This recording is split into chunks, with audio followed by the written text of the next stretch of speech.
కరీంనగర్ నగరంలోని MLA camp కార్యాలయంలో మంగళవారం బీఆర్ఎస్ కరీంనగర్ శాసనసభ్యుడు మాజీ మంత్రి గంగుల కమలాకర్ అధ్యక్షతన నగరానికి సంబంధించిన ముఖ్య నాయకులతో సమావేశం నిర్వహించారు. ఈ సందర్భంగా గంగుల కమలాకర్ మాట్లాడుతూ బీఆర్ఎస్ పాలనలో ప్రజలకు ఉపయోగపడే అనేక అభివృద్ధి పనులు చేపట్టినట్లు తెలిపారు. ఎప్పుడెప్పుడు ఎన్నికలు వస్తాయని ఎదురు చూస్తున్నామని, తెలంగాణలో మళ్లీ అధికారంలోకి రాబోయేది బీఆర్ఎస్ ప్రభుత్వమేనని ధీమా వ్యక్తం చేశారు.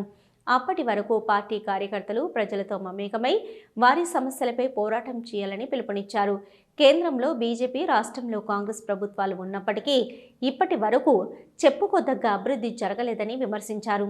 ప్రజల్లో ఈ రెండు పార్టీలపై తీవ్ర వ్యతిరేకత పెరుగుతుందన్నారు. బీఆర్ఎస్ పార్టీ నాయకులను తయారు చేస్తుందని, పార్టీ బలోపేతం కోసం కంకణం కట్టుకొని పనిచేస్తున్నామని తెలిపారు. రానున్న కరీంనగర్ మున్సిపల్ ఎన్నికల్లో బీఆర్ఎస్ కార్పొరేటర్లను గెలిపించే బాధ్యతలను హరీష్ రావు, ఆర్ఎస్ ప్రవీణ్లు తీసుకున్నారని, ఇప్పటికే ఇందుకు సంబంధించిన ప్రణాళిక సిద్ధం చేస్తున్నామని చెప్పారు. ఒక్కో డివిజన్కు ఒక్కొక్కరు బాధ్యతలు తీసుకుని ముందుకు సాగుతామని వెల్లడించారు. కొంతమంది పార్టీని వదిలి వెళ్లినా తమకు ఎలాంటి నష్టం లేదని స్పష్టం చేశారు. ఎన్ని సర్వేలు చేసినా విజయం బీఆర్ఎస్ పార్టీదేనని, 100% ఫలితాలు మనకే అనుకూలంగా ఉంటాయని ధీమా వ్యక్తం చేశారు. కొత్త నాయకత్వంలో రానున్న 15 నెలల్లో బీఆర్ఎస్ మళ్లీ అధికారంలోకి రావడం ఖాయమని అన్నారు. ప్రజాక్షేత్రంలోకి వెళ్లి ప్రజా సమస్యలపై ప్రత్యేక దృష్టి పెట్టాలని కార్యకర్తలకు సూచించారు. ఈ నెల 19న కేటీఆర్ కరీంనగర్ పర్యటనను విజయవంతం చేయాలని పిలుపునిచ్చారు. ఈ సమావేశంలో మాజీ మేయర్ సత్తర్ రవీందర్ సింగ్, నగర పార్టీ అధ్యక్షుడు చల్లా హరిశంకర్, మాజీ కార్పొరేటర్ వంగపల్లి రాజేంద్రరావు, మాజీ కోఆప్షన్ సభ్యుడు జమలుద్దీన్, కరీంనగర్ రూరల్ మండలం కొత్తపల్లి మండల పార్టీ అధ్యక్షులు శ్యామ్ సుందర్ రెడ్డి, కాసారపు శ్రీనివాస్ గౌడ్లతో పాటు పలువురు మాజీ కార్పొరేటర్లు, నాయకులు, కార్యకర్తలు పాల్గొన్నారు.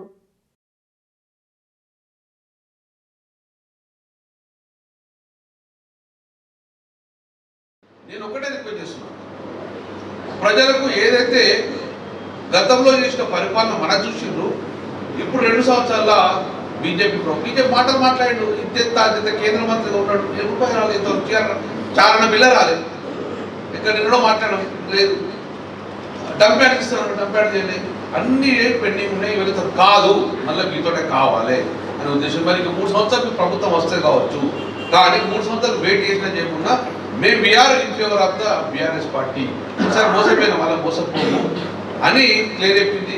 ఎప్పుడు ఎన్నికలు వస్తాయని వెయిట్ చేస్తున్నాం, ఎప్పుడు ఎన్నికలు వస్తాయని వెయిట్ చేస్తాం. ఆ ఎన్నికలలో బీఆర్ఎస్ పార్టీకి గతంలో లేని విధంగా మెజార్టీ కల్పిస్తాము, మళ్ళీ ముఖ్యమంత్రి కేసీఆర్ చేస్తామని చెప్పి ప్రజలకు పవన కనబడుతుంది క్లియర్. ఏదో మభ్యపెట్టడానికో కాదు, కానీ వాస్తవాలు అలానే ఉంటాయి, కనబడతా ఉన్నాయి.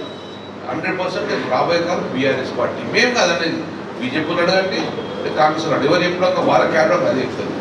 లేదా మేము ప్రజలు కూడా విస్మరించిపోయని చెప్పి, అందుకే ఏ నాయకుడంగా గ్రామాలకు మీటింగ్ పెట్టాడు, తిరుగుతారండి, అక్కడే స్టేట్మెంట్ ఇస్తారు. ప్రజలలో వ్యతిరేకత కనబడుతున్నది, ఈ ప్రజల వ్యతిరేకత ఇమ్మీడియట్గా రియాక్ట్ అవుతున్నది మెల్లమెల్లగా. గతంలో లాస్ట్ 1 year మన వ్యతిరేకత లాస్ట్ 6 నెలలు ఉన్నాయి, అప్పుడప్పుడు మనకి ఇక్కడ సింటమ్స్ రాలేదు, కానీ ప్రజల్లో డైరెక్ట్ వ్యతిరేకత అనేది కనబడుతున్నారు. కాబట్టి రేపు రాబోయే గవర్నమెంట్ మనదే, అందులో ఎక్కడ డౌట్ లేదు. నేనేమంటా ఒక ఓపిక అనేది ఉండాలి, మనిషికి సమయం ఉండాలి, లౌక్యం ఉండాలి. ఆ లౌక్యం దిశగా మనము అడుగు వేసుకోవాలి. ఈరోజు కూడా మళ్ళీ సంగ్రహించారు, మరి ప్రభుత్వ వ్యతిరేకత ఉన్నదంటున్నారు, మరి మాకు ఓటేస్తారా? మాకు ఓటేస్తే ప్రజలు ఆలోచిస్తారు, మరి కేంద్రంలో లేదు, రాష్ట్రం లేదు, మీకు ఓటు వేయాలి ఎందుకని కూడా అడుగుతారు క్వశ్చన్.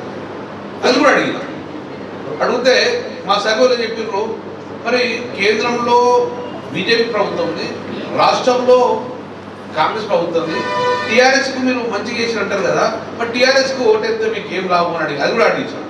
వీళ్ళేమన్నది ఈ రెండు పార్టీకి గెలిచింది, మాకేం లాభం వచ్చింది, 2 సంవత్సరాలు చేయడం ఇంకా 3 సంవత్సరాలు చేయడు కాబట్టి మా కసిగా తీర్చుకోవాలి వీళ్ళ మీద, డెఫినెట్గా మేము టీఆర్ఎస్కి వేద్దామని చెప్పేసి.